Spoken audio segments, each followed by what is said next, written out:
युशगलूना अनि सलातिल वुस्ता।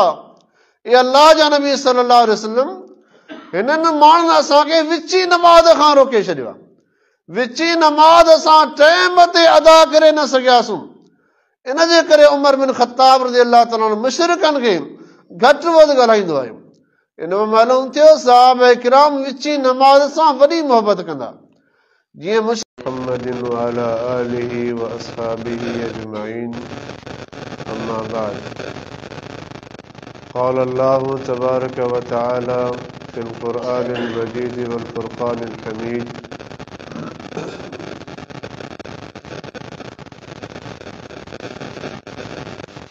उतलु मा ऊहिय इलैका मिनल किताबि व अक़िमिस सलात इन्न सलात तन्हा अनिल फ़हशाइ वल मुनकर व लज़िक्रुल्लाहि अकबर वल्लाहु यअलम मा तस्नऊन। अज़ीज़ दोस्तों, मूंखां अॻु तव्हां असांजी जमात जे आलिम दीन फ़ज़ीलत शेख मौलाना बरकतुल्लाह रिंदा फ़िज़हुल्लाह खां ज़िक्र जे हवाले सां इंतिहाई क़ीमती नसीहतूं ॿुधी चुका आहियो। दुआ आहे त अल्लाह ताला असांखे इन नसीहतुनि ते अमल करण जी तौफ़ीक़ अता फ़रमाए। आउं तव्हांजे साम्हूं नमाज़ जे मुतल्लिक़ कुझु गुज़ारिशात पेश कंदुसि। दुआ आहे त अल्लाह ताला क़ुरान ऐं सुन्नत जी रोशनी में बयान करने की तौफ़ीक़ अता फ़रमाए। अल्लाह ताला मूंखे ऐं तव्हां सभिनी खे इन नसीहतुनि ते अमल करने की तौफ़ीक़ अता फ़रमाए। अज़ीज़ दोस्तों,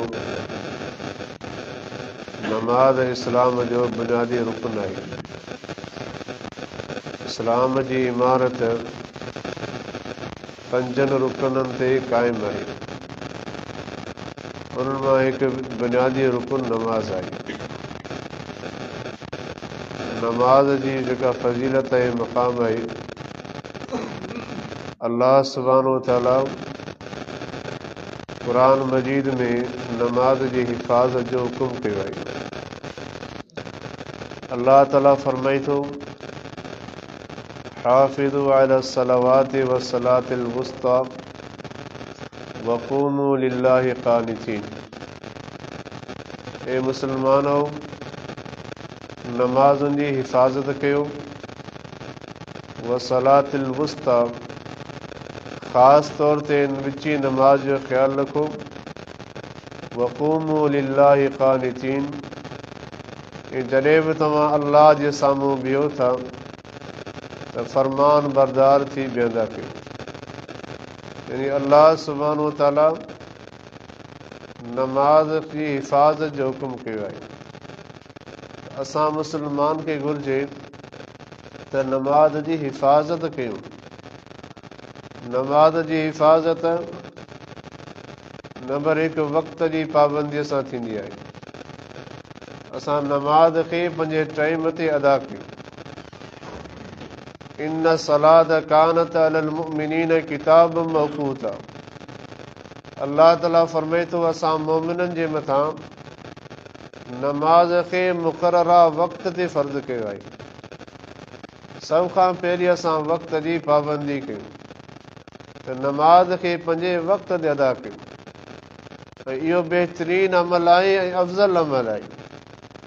अब्दुल्लाह इब्न मसूद रज़ियल्लाहु ताला अन्हु चवंदा हुया त सअल्तु रसूलल्लाह सल्लल्लाहु अलैहि वसल्लम अय्युल अमल अफ़ज़ल। जॾहिं मूं रसूलुल्लाह सल्लल्लाहु अलैहि वसल्लम खां सवाल कयो, ये अल्लाह जा नबी सल्लल्लाहु अलैहि वसल्लम, सभिनी अमलनि मञां बहितरीन अमल कहिड़ो आहे? पाण फरमायूं अस्सलातु अला वक़्तिहा। पाण फरमायूं नमाज खे टाइम ते अदा करणु, इहो बहितरीन अमल आहे। वरी चवंदो सुम्मा अय्युन, मूं वरी सवाल कयो उन खां पोइ कहिड़ो अमल आहे? पाण फरमायूं बिरुल वालिदैन, पंहिंजे माउ पीउ सां भलाई करणु। वरी मूं सवाल कयो सुम्मा अय्युन, कि अल्लाह जा नबी सल्लल्लाहु अलैहि वसल्लम उन खां पोइ कहिड़ो बहितरीन अमल आहे? पाण फरमायो अल जिहाद फी सबीलिल्लाह, अल्लाह जे राह में जिहाद कर।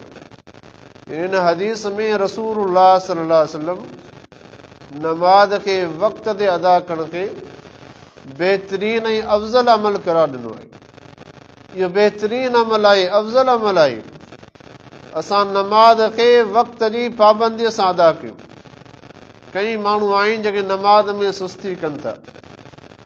पाण फरमायूं तिल्क सनातुल मुनाफ़िकी यमरुकु शम्स सुम्मा यनकुरु नखरतन औ नखरतैन। पाण फरमायूं इहा मुनाफ़िकनि जी नमाज़ आहे जेके सिज जो इंतज़ार कंदा आहिनि, पोइ जॾहिं टाइम निकिरण वारो हूंदो आहे जल्दी उथी तकड़ी नमाज़ पढ़ी छॾींदा आहिनि। जीअं पाण फरमायूं जीअं कांग ठूंगो हणंदो आहे, हिकु या ॿ ठूंगा हणी नमाज़ खे मुकमल कंदा आहिनि। पाण फरमायूं इहा मुनाफ़िकनि जी नमाज़ आहे। हीअ नमाज़ खे वक़्त जी पाबंदीअ सां अदा करणु इहा मोमिननि जे मथां फ़र्ज़ आहे। अल्लाह ताला असांजे मथां फ़र्ज़ कयो आहे, इन सलात कानत अलल मुमिनीन किताब मौक़ूता। अल्लाह ताला मोमिननि जे मथां नमाज़ खे मुक़ररा वक़्त ते फ़र्ज़ कयो आहे।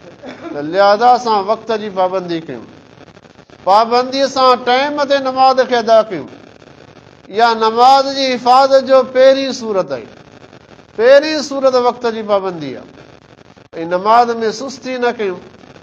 नमाज़ में सुस्ती करणु मुनाफ़िकनि जो अमल आहे। जीअं अल्लाह ताला क़ुरान मजीद में फरमाए थो, वइज़ा क़ामू इला सलाति क़ामू कुसाला युराऊन अन्नास वला यज़कुरून अल्लाह इल्ला क़लीला। अल्लाह ताला फरमाए थो मुनाफ़िकनि जी निशानी आहे, वइज़ा क़ामू इला सलाति क़ामू कुसाला।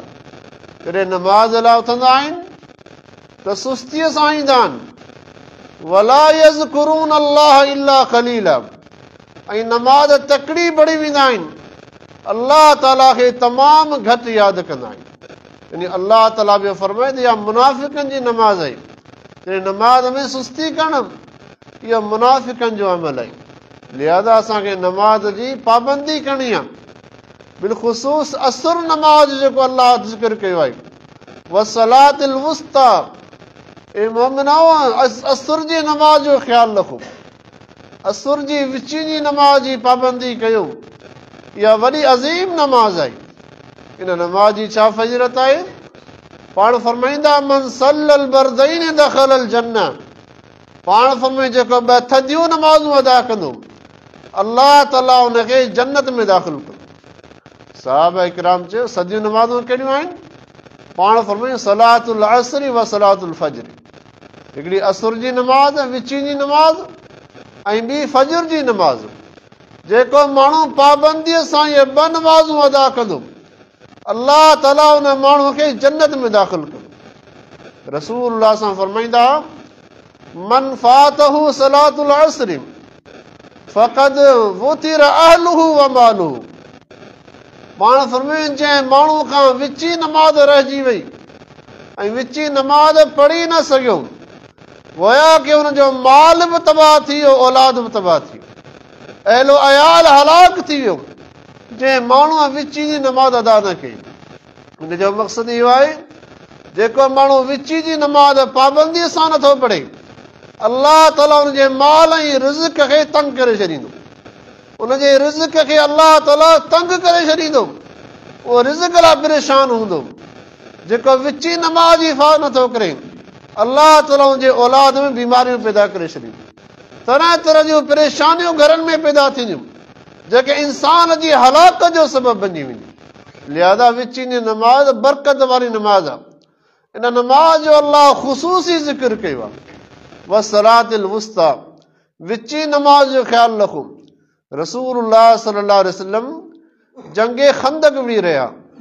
जंगे खंदक जे दौरान पैगंबर अलैहिस्सलातु वस्सलाम जिन विची जी नमाज़ टाइम ते अदा करे न सघिया। एतिरे क़दुर जो सिज लही वियो। उमर बिन ख़त्ताब रज़ी अल्लाह तआला अन्हु रसूलुल्लाह सल्लल्लाहु अलैहि वसल्लम ॾे डोड़ंदो आयो, वहुव यसुब्बुल मुशरिकीन, ऐं मुशरिकनि खे घटि वधि ॻाल्हाईंदो आहे। चवे थो शगलूना अनी सलातिल वुस्ता, ये अल्लाह जा नबी सल्लल्लाहु अलैहि वसल्लम हिननि माण्हुनि असांखे विची नमाज़ खां रोके छॾियो आहे। विची नमाज़ असां टाइम ते अदा करे न सघियासीं। इन जे करे उमर बिन ख़त्ताब रज़ियल्लाहु ताला अन्हु मुशरिकनि खे घटि वधि ॻाल्हाईंदो आहे। इन में मालूम थियो सहाबा किराम विची नमाज़ सां वॾी मोहबत कंदा। जीअं मुशरिकनि प्रोग्राम बनायो त मुस्लमाननि जे मथां को अहिड़ो टाइम तलाश कयो जंहिं टाइम ते ही गाफ़िल हुजनि, असां अचानक हिन ते हमिलो कयूं ऐं पूरे जे पूरे लश्कर ते ग़ालिब अची वञूं। पोइ काफ़िर सभई पाण में मुतफ़िक़ थिया। हिकिड़ो टाइम आहे जंहिं टाइम सां हिन जी वॾी मोहबत आहे, उहो विची नमाज़ जो टाइम आहे। काफ़िरनि प्रोग्राम बनायो जॾहिं मुस्लमान विची नमाज़ अदा कंदा, असां अचानक हिन जे मथां हमिलो कंदासीं। अल्लाह ताला वही जे ज़रिए ॿुधाए छॾियो। जिब्राइल अलैहिस्सलाम नाज़िल थियो, पैगंबर अलैहिस्सलाम ने पैगाम खणी आयो, ये अल्लाह जा नबी सल्लल्लाहु अलैहि वसल्लम अॼु काफ़िरनि प्रोग्राम बनायो आहे, जॾहिं तव्हां विची नमाज़ अदा कंदो तव्हां ते फौरन हमिलो कंदा। हाणे तव्हां पंहिंजी जमात जा ॿ हिसा कयो। हिकिड़ो हिसो तव्हां सां गॾु नमाज़ अदा करे ऐं ॿियो हिसो हथियार खणी चौकीदारी करे। पोइ तव्हां ॿ रकअतूं पढ़ाए फारिग थियो। जिन तव्हां सां गॾु ॿ रकअतूं अदा कयूं उहे पोइते हलिया वञनि, हथियार खणी बीह रहनि, ऐं जेके हथियार खयों बीठा उहे तव्हां सां गॾु अची शरीक थियनि। पोइ तव्हां 2 रकअतूं ॿियूं उनखे पढ़ायो। तव्हां जूं 4 रकअतूं थींदियूं ऐं सहाबा जूं 2 रकअतूं थींदियूं। जॾहिं सलाम विराइण जो टाइम अचे, तव्हां सभु गॾिजी वेही सलाम विराइजो, अल्लाह ताला तव्हांजी नमाज़ क़बूल करे छॾींदो। यानी जंग जो टाइम आहे, जान जो ख़तरो आहे, तकलीफ़ जो वक़्तु आहे, उन हाल में बि नमाज़ माफ़ कान्हे। पैगंबर अलैहिस्सलाम नमाज़ में ताख़ीर न कई, पाण इमाम थी बीठा, सहाबी मुक़्तदी थी बीह रहिया, हिकिड़ा हथियार खणी बीह रहिया, ॿिया नमाज़ ॿिया अदा कनि। जिन जूं 2 रकअतूं मुकमल थियूं उहे पोइते हलिया विया, जेके हथियार खयों बीठा उहे अची नमाज़ में शरीक थिया। पाण 4 रकअतूं पढ़ायूं, सहाबनि 2 रकअतूं पढ़ियूं, अल्लाह ताला नमाज़ खे क़बूल करे छॾियो। इन मां अंदाज़ो लॻायो त विची नमाज़ जी मुस्लमान वटि केॾी अहमियत हुई। सहाबा केतिरो इन नमाज़ जो ख़्यालु रखंदा, जंहिं नमाज़ खे असां ज़ाया करे छॾींदा आहियूं, जंहिं नमाज़ जो असांखे ख़्यालु ई कोन हूंदो आहे। अक्सर तौर ते फज़ूल कमनि में या निंड में वञी नमाज़ ज़ाया कंदा आहियूं। पैगंबर अलैहिस्सलाम उमर बिन ख़त्ताब आयो, मुशरिकनि खे ॻाल्हाईंदो अचे, ये अल्लाह जा नबी सल्लल्लाहु अलैहि वसल्लम हिननि माण्हुनि असांखे विची नमाज़ खां रोके छॾियो। पाण बददुआ कयूं, मला अल्लाहु क़ुबूरहुम व बुयूतहुम नारा अल्लज़ीना शगलूना अन सलातिल वुस्ता।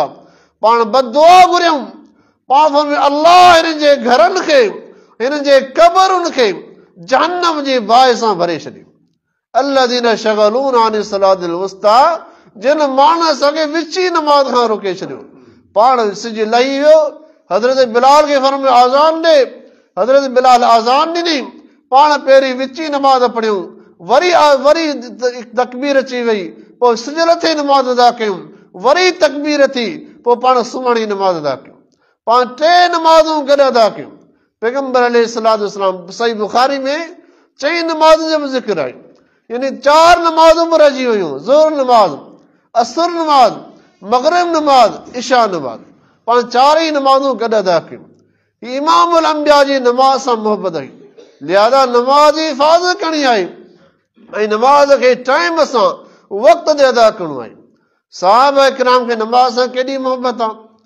अमीर मुआविया रज़ियल्लाहु ताला अन्हु जॾहिं मदीना मुनव्वरा में हिकिड़ो माण्हू रहंदो हो, जंहिंजो घर मदीने जे आख़िर में ठहियलु हुयो, ऐं उन माण्हूअ खे नमाज़ सां एॾी त मोहबत हुई, वकानत ला तफूतहु सलात, कॾहिं बि उहो माण्हू नमाज़ खां पोइते न रहियो। जेॾी महिल बि ॾिसंदासीं अॻी सफ़ में बीठल आहे, तकबीर उला सां नमाज़ अदा पियो करे। असां उन माण्हू खे मशवरो ॾिनो, लविश्तरैत हिमारन लयक़ीक फिल हर्र वल बर्द। सहाबा चवंदा असां उनखे मशवरो ॾिनोसीं, ए अल्लाह जा बाना तुंहिंजो घर परे आहे ऐं नमाज़ सां तोखे मोहबत आहे ऐं तूं परे परे खां पंधु ईंदो आहीं, कॾहिं गर्मी जी मौसम आहे, कॾहिं सर्दी जी मौसम आहे, कॾहिं बरसाति जी मौसम आहे, तोखे केॾी तकलीफ़ थींदी हूंदी। असांजो मशवरो आहे त हिकिड़ो तूं जानवर ख़रीद कर, गॾह वग़ैरह ख़रीद कर, जंहिं ते तूं सवार थी मस्जिद में अच, तां त तोखे अचण में सवलाई थिए। गर्मी जी तपिश खां बचंदे, सर्दी जी मौसम में तोखे सवलाई थींदी, बरसाति में तुंहिंजे लाइ आसानी थींदी। उहो साहबी छा थो चए तो अल्लाह जा बानो ऐं जॾहिं घरां निकिरंदो आहियां त मुंहिंजे दिलि में हिकिड़ो इरादो हूंदो आहे। उहो इरादो इहो आहे त अल्लाह तुंहिंजे घर ॾे वञा पियो, नमाज़ जे लाइ वञा पियो, ए अल्लाह तूं मुंहिंजे विख विख ते मुंहिंजा दर्जा बुलंद कजां, ए अल्लाह तूं मुंहिंजी विख विख ते मुंहिंजा गुनाह माफ़ कजां।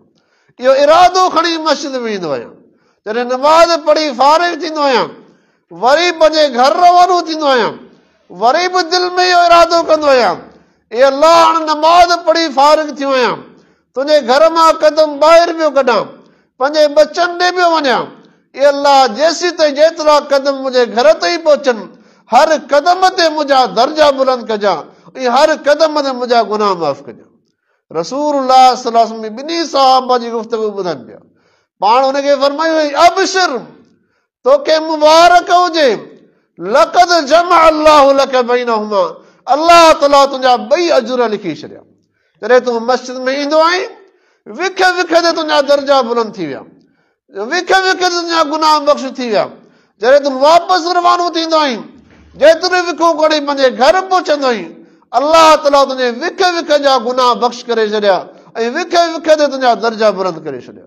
इहो सहाबा किराम ऐं हुनखे नमाज़ सां मोहबत हुई। अब्दुल्लाह इब्न मसऊद रज़ियल्लाहु तआला अन्हु पंहिंजे शागिर्दनि खे वसीयत कंदो, चवंदो, हे मुंहिंजा शागिर्दो, पैगंबर अलैहिस्सलातु वस्सलाम जे सुन्नतुनि मंझां जेका बहितरीन सुन्नत आहे उहा नमाज जी पाबंदी आहे। लौ तरक्तुम सुन्नत नबीकुम लज़लिलतुम अन सवाइ सबील। चवंदो, जेकॾहिं तव्हां पैगंबर अलैहिस्सलातु वस्सलाम जी सुन्नत छॾे ॾिनी, पोइ तव्हां सिधे रस्ते खां गुमराह थी वेंदो।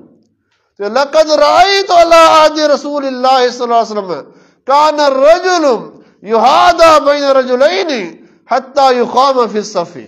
अब्दुल्लाह इब्न मसूद छा थो चए, असां इमामुल अंबिया जो ज़मानो ॾिठो, पैगंबर अलैहिस्सलाम जे दौर में माण्हुनि खे नमाज़ सां एॾी मोहबत हुई, कान रजुलु युहादा बैन रजुलैन, हिकिड़े माण्हूअ खे जेको बीमार हूंदो, हली कोन सघंदो हो, जिस्म में हलण जी ताक़त कोन हूंदी, ॿ माण्हू हुनखे टेक लॻाए मस्जिद में वठी ईंदा, हत्ता युक़ाम फी सफ़ी, ऐसी ताईं जो सफ़ में बि इमाम सां गॾु नमाज़ूं अदा कंदा। हीउ सहाबा जो दौर हो। अब्दुल्लाह इब्न मसूद चवंदो, मुंहिंजा शागिर्दो, तव्हां हिन नमाज़ जो ख़्यालु रखिजो, नमाज़ जी हिफ़ाज़त कजो। अल्लाह ताला फरमाईंदो, वरकऊ मअ राकिईन, रुकू करण सां वरनि सां गॾु रुकू कयो, यानी नमाज़ खे जमात सां अदा कयो। ऐं जमात सां अदा करणु इन में केॾो अजुर आहे। पाण फरमाए, सलातु रजुल फी अहली या फी बैती या फी सूक़ी। पाण हिकिड़ो माण्हू आहे जो पंहिंजे घर में नमाज़ पढ़े थो, हिकिड़ो माण्हू आहे जेको बाज़ार में नमाज़ पढ़े थो, ऐं हिकिड़ो माण्हू आहे जेको जमात सां नमाज़ पढ़े थो। पाण फरमाए, जेको जमात सां नमाज़ अदा करे थो, उन माण्हू खे अल्लाह ताला हिकिड़ी नमाज़ जो अजुर 27 नमाज़ुनि जे बराबरि अता कंदो। यानी 27 नमाज़ुनि जे बराबरि हिकिड़ी नमाज़ जो अजुर मिलंदो जॾहिं इंसान पाबंदीअ सां जमात सां नमाज़ अदा करे, जमात जी पाबंदी हुजे। इहो नमाज़ जी हिफ़ाज़त जो ॿियो तरीक़ो आहे, असां पंहिंजी जमात जी हिफ़ाज़त कयूं, जमात सां नमाज़ खे अदा कयूं ऐं जमात में तख़ीर न कयूं। हा, जेकॾहिं इत्तिफ़ाक़ आहे, निंड अची थी वञे, उहा अल्लाह जे हुकुम सां आहे, निंड अल्लाह जे अमर सां ईंदी आहे। कॾहिं कॾहिं इत्तिफ़ाक़ी तौर आहे, पर इनखे असां मामूल न बनायूं।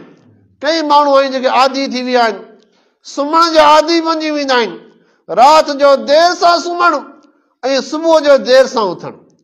इहो तरीक़ो सही न आहे। पंहिंजे रवैये खे तब्दील कयूं। असां जल्दी सुम्हूं तां त सुबुह जो जल्दी उथी सघूं, नमाज़ लाइ जल्दी उथी सघूं। पैगंबर अलैहिस्सलाम इन जे करे वकान यकरहुन्नौम क़ब्लहा वल हदीस बअदहा। रसूलुल्लाह सल्लल्लाहु अलैहि वसल्लम रात जो इशा खां पहिरीं सुम्हण खे नापसंद समझंदा ऐं इशा खां पोइ वरी ॻाल्हि ॿोल करण गुफ़्तगू करण खे पाण नापसंद समझंदा। यानी पैगंबर अलैहिस्सलाम जी कोशिश हूंदी इशा खां पोइ फौरन पंहिंजे घर हलिया वेंदा वञी आराम कंदा। वकान यकरहुन्नौम क़ब्लहा इशा खां पहिरीं सहाबा खे मना कंदा त इशा खां पहिरीं न सुम्हंदा कयो ऐं इशा खां पोइ जागंदा न कयो, फौरी आराम कयो तव्हांखे फजर नमाज़ पढ़ण में आसानी पैदा थी। ऐं सहाबा फजर त पढ़ंदा पर तहजुद गुज़ार माण्हू हुआ। अॼु चंद आंगुरनि ते गणियल माण्हू तव्हांखे मिलंदा जेके तहजुद जा पाबंद आहिनि। अलाह पनाह में रखे असां त फर्ज़ बि कोन था पढ़ी सघूं, फर्ज़ में बि कोताही आहे। पैगंबर अलैहिस्सलाम फरमायो मूं हिकिड़ो ख्वाब ॾिठो, ख्वाब में हिकिड़ो माण्हू मूंखे ॾेखारे वियो जेको ज़मीन ते लेटियल आहे ऐं हिकिड़ो फ़रिश्तो ज़ोरदार पत्थर खणी उनखे मथे में हणी रहियो आहे। मूं सवाल कयो केरु आहे? मूंखे ॿुधायो उहो माण्हू आहे वकान यनाम अन सलातिल मक्तूब, जेको फर्ज़ नमाज़ जे टाइम ते सुतो पियो हूंदो। फर्ज़ नमाज़ हलंदी माण्हू जमात सां नमाज़ूं अदा कंदा, ही घर में आराम पियो कंदो, घर में निंड पियो कंदो। इन गुनाह जे करे हमेशह इन माण्हू खे अज़ाब मिलंदो रहंदो जेसीं ताईं क़यामत क़ाइम थी। अज़ीज़ अंदाज़ो लॻायो केॾो ॾुखियो अज़ाब आहे। क़यामत ताईं मुसलसिल जंहिं माण्हू खे एॾी अज़ियत ॾिनी वञे तमामु ॾुखे में ॾुखी अज़ियत आहे। लिहाज़ा नमाज़ खे जमात सां अदा कंदी कोशिशि कयूं। पैगंबर अलैहिस्सलाम खे नमाज़ सां केॾी मोहबत हुई। पाण वेंदे वेंदे सहाबा खे वसीयत करे विया अस्सलातु अस्सलातु वमा मलकत ऐमानुकुम। पाण भाई मुस्लमानो नमाज जी पाबंदी कजो ऐं ग़ुलामनि सां बहितरीन सलूक कयो। ग़ुलाम के मातद हूंदा आहिनि, कमज़ोर तबिको आहे, मिसकीन आहिनि, तव्हांजे मातद आहिनि, उन्हनि सां भलाई कयो। अस्सलातु अस्सलातु ऐं नमाज जो ख़्यालु रखो। नमाज जी पाबंदी पाण आख़िरी अयाम आहिनि, बीमारी जा ॾींहं आहिनि, दुनिया जा आख़िरी ॾींहं आहिनि, पाण बीमार थी पिया, बीमारी वधी वई। पैगंबर अलैहिस्सलाम वटि हज़रत बिलाल आज़ान ॾेई हली आयो, चवण लॻो अल्लाह जा नबी नमाज जो टाइम थी वियो आहे, सहाबा तव्हांजो बि इंतज़ार कनि, हलो हली नमाज पढ़ायो। पाण फरमायो ज़ऊली मान फिल मिख़्ज़बी, पाण पाणी खणी अचो। पाणी आंदो वियो, पाण गुस्ल कयूं, वेंता उथिया, नमाज लाइ हलण जी कोशिशि कयूं, वरी ज़मीन ते किरी पियो, वरी बेहोश थी विया। होश आयो, पाण पहिरियों सवाल इहो कयूं असल नास ए बिलाल ॾे ख़बर माण्हू नमाज़ पढ़ी छॾी। हज़रत बिलाल बीठो आहे, चए थो ला या रसूल अल्लाह, या अल्लाह जा नबी न, वहुम यंतज़िरूनक, उहे तव्हांजो इंतज़ार पिया कनि, तव्हां हलो हली नमाज़ पढ़ायो। वरी पाण फरमायूं पाणी खणी अचो, वरी पाणी घुरायो वियो, पाणी सां पाण गुस्ल कयूं, जिस्म में ताक़त पैदा थी, उथण जी कोशिशि कयूं, वरी बेहोश थी ज़मीन ते किरी पिया। वरी टियों चकर होश आयो, वरी बिलाल बीठो आहे। पाण असल नास ए बिलाल ॾे ख़बर माण्हू नमाज़ पढ़ी या न? बिलाल जी अल्लाह चए थो वहुम यंतज़िरूनक या रसूल अल्लाह, या अल्लाह जा नबी सहाबा तव्हांजे इंतज़ार में। पाण फरमायो मुरू अबा बकर फलयुसल्ली बिन्नास, वञा वञी अबू बकर सिद्दीक़ खे चओ त अॼु माण्हुनि खे नमाज़ पढ़ाए। अॼु मुंहिंजे जिस्म में एतिरी ताक़त कान्हे आउं मस्जिद में हली मुसल्ले ते बि नमाज़ पढ़ाए सघां, मूं में एतिरी ताक़त कान्हे। वञो अबू बकर सिद्दीक़ खे चओ। अबू बकर सिद्दीक़ रज़ी अल्लाह ताला खे वञी बिलाल जे नाम ॿुधायो पैगंबर अलैहिस्सलाम जो हुकुम आहे तव्हां माण्हुनि खे नमाज़ पढ़ायो।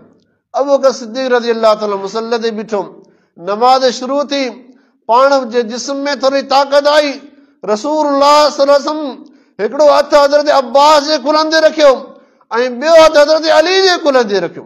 पैगंबर अलैहिस्सलाम जन हज़रत अब्बास ऐं हज़रत अली खे फरमायूं मूंखे मस्जिद ॾांहुं वठी हलो। हज़रत अब्बास रज़ी अल्लाह ताला अन्हु ऐं हज़रत अली रज़ी अल्लाह ताला अन्हु पैगंबर अलैहिस्सलाम खे टेक ॾेई सहारो ॾियारे मस्जिद ॾे वठी वञनि पिया। उम्मुल मोमिनीन आयशा सिद्दीक़ा रज़ी अल्लाह ताला अन्हा इहो मंज़र बयान थी करे कि इमामुल अंबिया जे जिस्म में एतिरी कमज़ोरी वरिजलाहु तख़ुतानिल अर्ज़ पैगंबर इस्लाम जा कदम मुबारक ज़मीन ते लीका ठाहींदा विया। इन आलम में इमामुल अंबिया वञी मस्जिद में नमाज़ अदा कई।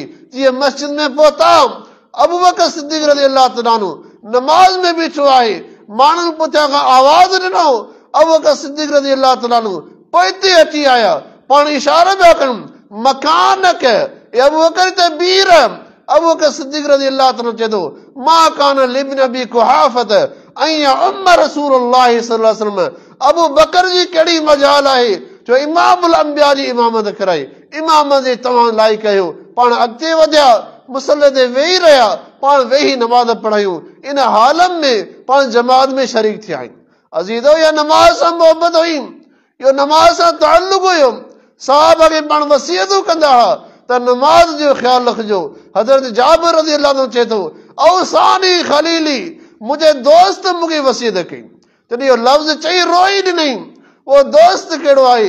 इमामुल अंबिया आहे। इहा मोहबत हुई साहब खे। जद औसानी खलीली अल्लाह तदअ सलात मक्तूबतन मुतअम्मिदा, ए जाबिर करे बि तूं फर्ज़ी नमाज़ ॼाणी वणी न छॾिजां, फर्ज़ी नमाज़ में कोताही न कजां।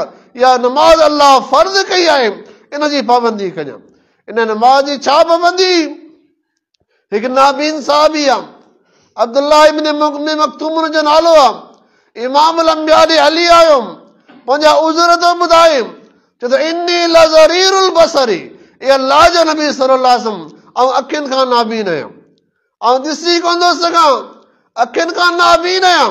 वलैस ली क़ाइदुन यक़ूदुनी इलल मस्जिद, मुंहिंजे घर में अहिड़ो माण्हू बि कोन्हे जेको मूंखे ॿाह मां वठी मस्जिद में वठी अचे।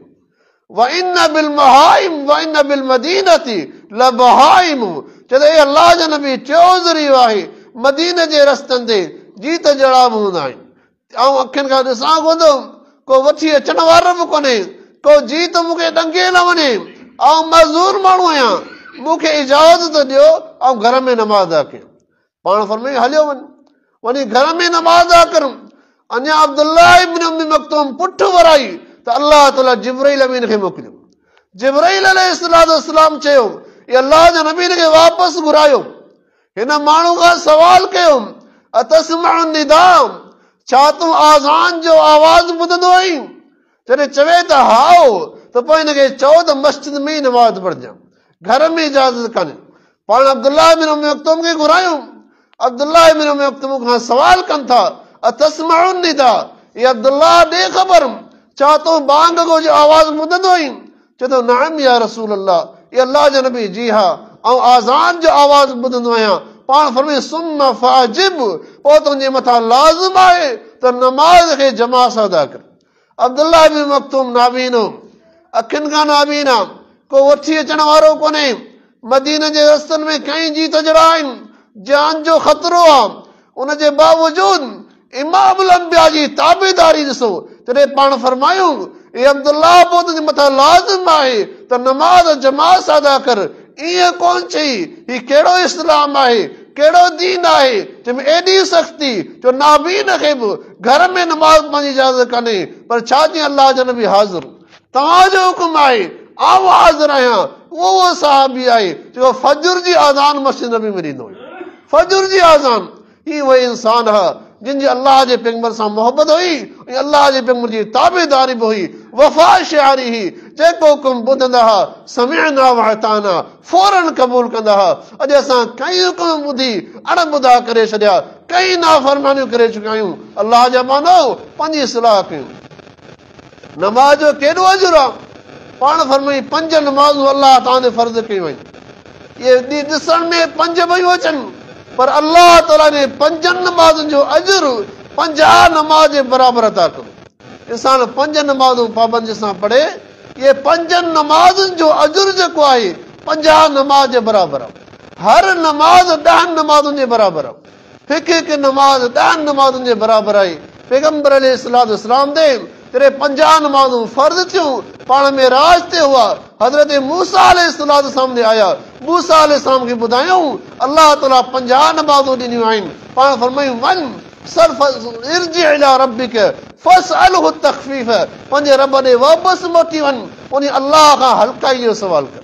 फ़इन्न उम्मतक ला ततीकु ज़ालिक, तुंहिंजी उम्मत में एतिरी ताक़त ई कोन्हे जो 50 नमाज़ूं पढ़ी सघे। वञी सवाल कर। पाण वापसि रवाना थिया, सवाल कंदा विया, वरी आया, वरी वापसि मूंसां मोकिलियो, वरी आया, वरी वापसि विया, एतिरे क़दुरु 5 नमाज़ूं रहियूं। अलाह ताला जॾहिं 5 नमाज़ूं फर्ज़ कयूं, अलाह ताला छा थो फरमाए, अम ज़ईतुल फरीदती व अदईतु हक़ी, ए पैगंबर सल्लल्लाहु अलैहि वसल्लम, मूं पंहिंजो फर्ज़ तव्हां लाइ जारी करे छॾियो, मूं पंहिंजो हक़ अदा करे छॾियो। वही खमसुन खमसून, ही 5 नमाज़ूं आहिनि, अलाह ताला मुंहिंजो फ़ैसिलो आहे, इन 5 जो अजर 50 नमाज़ुनि जे बराबरि आहे। फ़इन ला युबद्दलुल क़ौलु लदय्य, मुंहिंजे फ़ैसिले में का तब्दीली कान ईंदी आहे। मुंहिंजो फ़ैसिलो अटल हूंदो आहे। मूं 5 फर्ज़ कयूं आहिनि, पर 5 तव्हां पढ़जो ऐं अलाह तव्हांखे 50 नमाज़ुनि जे बराबरि अजर अता फरमाए। ही अलाह ताला अजर रखियो आहे। इंसान 5 नमाज़ूं पाबंदीअ सां पढ़े, हर नमाज़ जो अजर 10 नमाज़ुनि जे बराबरि आहे। 5 नमाज़ुनि जो 50 नमाज़ जे बराबरि अजर आहे। जेकॾहिं इहा जमात सां अदा करे, हर नमाज़ जो अजर 27 दर्जे जे बराबरि आहे। जेकॾहिं इहा नमाज़ मस्जिद हराम में अदा करे, हर नमाज़ जो अजर 1 लख नमाज़ जे बराबरि आहे। जेकॾहिं इहा नमाज़ मस्जिद नबी में अदा करे, हर नमाज़ जो अजर 1000 नमाज़ जे बराबरि आहे। इहा साॻी नमाज़ मस्जिद अक़सा में अदा करे, हर नमाज़ जो अजर 500 नमाज़ जे बराबरि आहे। इहा अलाह अजर रखिया आहिनि, दर्जा रखिया आहिनि। हर जाइ जो पंहिंजो मक़ाम आहे। हरम शरीफ़ जो पंहिंजो मक़ाम आहे। हरम शरीफ़ में बैतुल्लाह में हिकिड़ी नमाज़ 1 लख नमाज़ुनि जे बराबरि आहे। मस्जिद नबी शरीफ़ में हिकिड़ी नमाज़ 1000 नमाज़ जो अजर जे बराबरि आहे। ऐं बैतुल मुक़द्दस में हिकिड़ी नमाज़ जो अजर 500 नमाज़ जे बराबरि आहे। इहे अलाह दर्जा रखिया आहिनि। पैगंबर अलैहिस्सलाम फरमाईंदा, पाण फरमायूं, सवाल कयूं सहाबा खां, ए मुंहिंजा सहाबा ॿुधायो, जेकॾहिं कंहिं माण्हू जे घर जे साम्हूं का शाख वांदड़ हुजे, फयग़तसिलु फ़ी 5 मर्रातिन, उन शाख मां को माण्हू 5 दफ़ा गुस्ल करे। इहे तव्हांजे साम्हूं वाह वहे पियो न, जेकॾहिं रोज़ानो माण्हू 5 दफ़ा इन वाह मां गुस्ल करे, पाण फरमायूं फ़लियब्का अला जसदी मिन दरनी शयुन, छा तव्हांजे जिस्म ते का मिटी वग़ैरह रहंदी? साहबा चवंदा न। अलाह जो नबी जेको 5 दफ़ा वञे, पंहिंजे जिस्म खे धोई साफ़ करे, उनजे जिस्म ते कहिड़ी मिटी हूंदी? उहो त मिटी खां साफ़ थी वेंदो। पाण फरमायूं फ़ज़ालिका मसलु 5 सलवातिन, इहो 5 नमाज़ुनि जो मिसाल पियो तव्हांखे सम्झायां। यमहुल्लाहु बिहिन्न ख़ताया व यरफ़उ बिहिन्न दरजात, अलाह ताला ने 5 नमाज़ुनि जे ज़रिए तव्हांजे जिस्म जे गुनाहनि खे धोई साफ़ करे छॾींदो, जीअं गोया के तव्हां 5 दफ़ा वेंजी पंहिंजो पाण खे साफ़ कर। अलाह ताला ने 5 नमाज़ुनि जे ज़रिए तव्हांजा दर्जा बुलंद करे छॾींदो। हीउ अज़ीम अमल आहे। अलाह जे पैगंबर अलैहिस्सलातु वस्सलाम औरतुनि खे बि नमाज़ जी पाबंदी जो हुकुम कयो। इमामुल अंबिया जे ज़माने में औरतूं फर्ज़ जी नमाज़ मस्जिद नबी में अदा कंदियूं हुयूं। केॾी नमाज़ सां मोहबत आहे। फर्ज़ नमाज़ औरतूं मस्जिद नबी में पढ़ंदियूं हुयूं। सईदा आयशा सिद्दीक़ा रज़ी अल्लाह तआला अन्हा चवे थी, असां इमामुल अंबिया जे दौर में फर्ज़ जी नमाज़ मस्जिद नबी में फजर जी नमाज़ अदा कंदियूं हुयूंसीं। एतिरो ऊंदाहि हूंदी हुई, एतिरो अंधेरो हूंदो हो, असां का हिकिड़ी ॿिए खे सुञाणे कान सघंदी। असांखे इहा ख़बर कान पवंदी हुई असांजे भर में कहिड़ी औरत बीठल आहे। एतिरे क़दुरु नमाज़ असां ऊंदाहि में फजर जी नमाज़ मस्जिद नबी में पढ़ी हुयूं। हीअ सहाबा जूं औरतूं हुयूं। इमामुल अंबिया जो ज़मानो हो, जो उन दौर जूं औरतूं बि फजर जी नमाज़ मस्जिद में अदा कंदियूं हुयूं, मस्जिद नबी में पढ़ंदियूं हुयूं। अॻियां सहाबा जूं सफ़ूं लॻंदियूं हुयूं, पुठियां औरतुनि जूं सफ़ूं लॻंदियूं। पाण सहाबा खे मना करे छॾियूं, ला तनसरिफू, तव्हां क़िबले ॾे मुंहुं कये वेठा हुजो, पोइते चहिरो न फिरायो, एसी ताईं जो औरतूं नमाज़ अदा करे हलियूं वञनि। पोइ सहाबा जूं औरतूं नमाज़ पढ़ी निकिरी वेंदियूं हुयूं। उन खां पोइ पैगंबर सम्झा सहाबा मस्जिद खां ॿाहिरि निकिरंदा। हीउ केॾो अज़ीम दौर हो, केॾो अज़ीम ज़मानो। इमामुल अंबिया जी घरवारी अम्मा ज़ैनब रज़ी अल्लाह तआला अन्हा राति जो घरां निकिरंदी, मस्जिद नबी में अची करे तहज्जुद जी नमाज़ अदा कंदी। तहज्जुद जी नमाज़ अॼु असांजूं औरतूं घर में फर्ज़ बि अदा कंदियूं कनि, नमाज़ खां महरूम आहिनि। का पाकाई जो ख़्यालु कोन्हे। अल्लाह जी इबादत जो लिहाज़ कोन्हे। अल्लाह जे बाननि खे घुर्जे त नमाज़ मोहबत कनि। इमामुल अंबिया जे दौर में इमामुल अंबिया जी घरवारी सईदा ज़ैनब रज़ियल्लाहु तआला अन्हा फजर जी नमाज़ मस्जिद में पढ़ंदी। पाण हिकिड़े ॾींहुं ॿाहिरि मां निकिरमि, ॾिठो त ॿिनि थुड़नि जे विच में रसो ॿधल आहे। पाण साहब खां सवाल कयुमि, मां हाज़िल हबुल ममदूद, हीउ रसो कंहिं ॿधो आहे? साहब ॿुधाईंदा इन्नहु लि ज़ैनब, इहो अल्लाह जो नबी ज़ैनब रज़ियल्लाहु अन्हा जो रसो आहे। मोहम्मद छो ॿधो अथसि? साहब ॿुधाईंदा इन जे लाइ ॿधो अथसि जो राति जो ईंदी आहे तहजुद पढ़ंदी आहे, एॾो डिघो क़याम कंदी आहे, एतिरी देरि बीहंदी आहे जो थकिजी पवंदी आहे, इन रसे जा टेक लॻाए बीहंदी आहे ऐं अञा वधीक बीहां त अजुर घणो मिले। पाण फरमाए हल्लू, इन रसे खे खोले छॾियो। इन अल्लाह ला यमिल्लु व अंतुम तमिल्लून, अल्लाह ताला कॾहिं बि कोन थकिजंदो, तव्हां थकिजी पवंदो। तव्हां कमज़ोर आहियो, ओतिरी इबादत कयो जेतिरी तव्हांजे जिस्म में ताक़त मौजूदु आहे। अंदाज़ो लॻायो केॾी नमाज़ सां मोहबत आहे। इमामुल अंबिया जूं घर वारियूं तहज्जुद जी नमाज़ मस्जिद नबी में पढ़ंदियूं। इहो केॾो पाकीज़ा दौर हो। अॼु असांजी घर वारियूं, असांजी नियाणियूं, असांजूं माइरूं भेनरूं घर में नमाज़ अदा कोन थियूं कनि। इहो पुछाणो असां खां थींदो, वॾनि खां पुछाणो थींदो। घर जो वॾो सरबराह हूंदो आहे, उनजी ज़िमेदारी आहे पंहिंजी न्याणी खे, पंहिंजी माउ खे, पंहिंजी भेण खे, पंहिंजी घरवारी खे नमाज़ जो पाबंद बनाई। न बनाईंदो अल्लाह वटि तव्हां खां पुछाणो थींदो। अल्लाह तव्हां खां पुछंदो, तव्हां पंहिंजे घर जा वॾा आहियो, पंहिंजे घर जा निगरान आहियो। पैगंबर अलैहिस्सलाम औरतुनि जी फज़ीलत ॿुधाई आहे। पर आख़िरी रिवायत बयानु करे पंहिंजी गुफ़्तगू बयानु कयां, गुफ़्तगू खे ख़तमु करणु चाहियां पियो। पैगंबर सां फरमायो, अय्युमा मुरातिन सल्लत खमसा व सामत शहरा व ताअत बाला व हफिज़त फरजा तदखुलुल जन्नत मिन समानियत अबवाबिन मिन अय्यहा शाद। पाण फरमाए दुनिया जी का बि औरत 4 कम करे, उन औरत जे लाइ जन्नत जा 8 ई दरवाज़ा खुलियल हूंदा, जंहिं बि दरवाज़े मां चाहे जन्नत में हली वञे। केॾी वॾी फज़ीलत आहे, केॾो वॾो मक़ाम आहे उन औरत जो जेका 4 कम करे। कहिड़ा 4 कम? सल्लत खमसा, 5 वक़्त पाबंदीअ सां नमाज़ पढ़े। वातात बाला, पंहिंजे मुड़ुस जी इज़त करे, पंहिंजे मुड़ुस जी ख़िदमत करे। वो हाफ़िज़त फर्जहा, पंहिंजी इज़त जो ख़्यालु रखे, पंहिंजी इज़त जी हिफ़ाज़त करे। वसामत शहरा, ऐं रमज़ान जा रोज़ा रखे।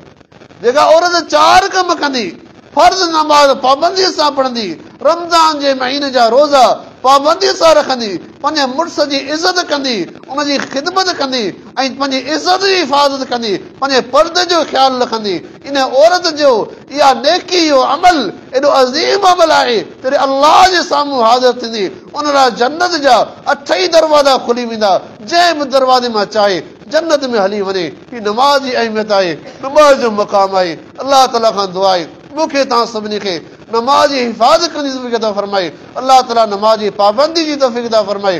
जे कोताहियूं थियूं आहिनि शाला रब्बुल आलमीन पंहिंजे रहमत सां माफ़ फ़रमाए, असां खां दरगुज़र करे अल्लाह ताला मुस्तक़बिल में पंहिंजे सलाह जी तौफ़ीक़ अता फ़रमाए। अक़ूलु क़ौली हाज़ा व आख़िरु दअवाना अनिल हम्दुलिल्लाह।